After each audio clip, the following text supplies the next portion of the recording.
Assalamualaikum warahmatullahi wabarakatuh.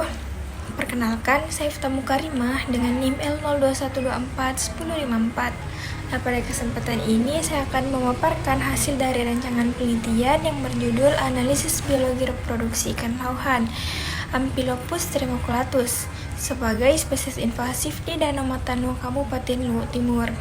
Danau Matano merupakan salah satu danau purba dengan tingkat endemisitas yang tinggi. Namun, keberadaan ikan lauhan sebagai spesies asing ikan invasif telah menjadi ancaman bagi kesehatan ekosistem danau. Berdasarkan penelitian sebelumnya, ikan lauhan mendominasi komunitas ikan di Danau Matano. Nah, kemampuan reproduksinya yang tinggi menyebabkan spesies ini mampu berkembang dengan cepat dan berpotensi menekan keberadaan ikan lokal maupun ikan endemik. Oleh karena itu, kajian mengenai biologi reproduksi ikan lauhan menjadi penting sebagai dasar dalam upaya pengendalian spesies invasif di Danau Matano. Nah, selanjutnya yaitu ikan lauhan atau Amphilophus tremoculatus. Ikan lauhan ini termasuk ke dalam famili Cetacinidae. Ikan ini bukan spesies asli Indonesia, melainkan ikan hibrid atau buatan manusia, yaitu hasil persirangan dari beberapa genera, yaitu Cyclosoma Amphilophus dan Paraeteroplus, dan dikenal memiliki kemampuan adaptasi yang tinggi terhadap berbagai kondisi lingkungan. Spesies ini mempunyai laju reproduksi yang relatif cepat dan menunjukkan perilaku parental care, yaitu menjaga telur dan larva setelah pemijahan. Karakter tersebut meningkatkan keberhasilan hidup keturunannya hingga populasi ikan lauhan dapat berkembang dengan cepat. Selain itu, ikan lauhan dikenal mampu bereproduksi sepanjang tahun dengan ukuran pertama kali matang gonad yang relatif kecil. Kondisi ini menjadi salah satu faktor yang mendukung keberhasilan ikan lauhan sebagai ikan invasif. Selanjutnya yaitu Danau Matano. Nah, Danau Matano merupakan danau tektonik terdalam di Asia Tenggara dengan kedalaman sekitar 590 meter dan memiliki karakteristik ekologis yang unik.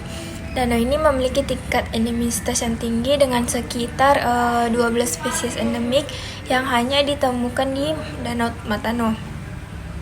Tingginya keanekaragaman hayati tersebut menjadikan Danau Matano sebagai salah satu ekosistem perairan tawar yang penting untuk dilestarikan.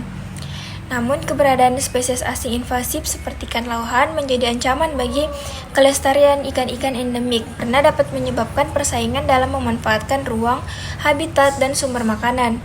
Nah, selanjutnya yaitu lokasi penelitian. Adapun rancangan penelitian dilaksanakan di Danau Matano, Kabupaten Luwu Timur, Sulawesi Selatan. Adapun variabel utama yang diamati dalam penelitian adalah aspek biologi reproduksi ikan lauhan. Nah, objek penelitian itu berupa ikan lauhan yang tertangkap di Danau Matano.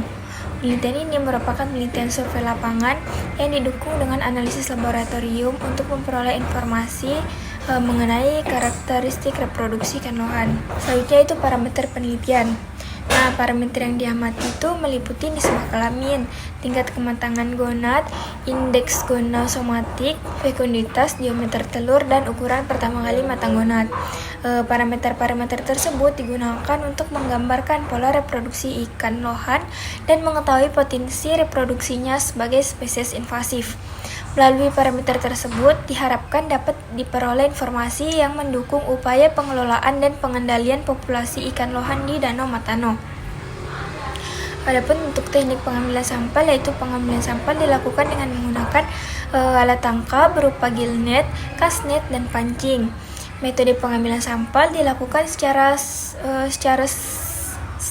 stratified random sampling berdasarkan kedalaman perairan dan musim. Ikan yang tertangkap kemudian diukur karakter morfometriknya, dilanjutkan dengan membedah gonad serta pengamatan parameter reproduksi yang menjadi fokus penelitian. Selanjutnya yaitu analisis data.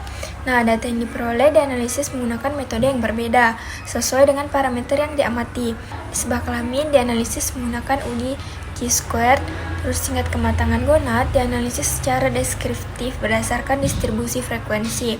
Terus untuk indeks gonosomatik dianalisis secara deskriptif dan disajikan dalam bentuk grafik. fekunditas dianalisis menggunakan regresi linear, sedangkan ukuran pertama kalimat anggonat dianalisis menggunakan metode Spearman-Carber atau regresi logistik. Demikian pemaparan hasil rancangan penelitian yang dapat saya sampaikan. Kurang dan lebihnya mohon dimaafkan. Wabillahi taufiq wal hidayah. Wassalamualaikum warahmatullahi wabarakatuh.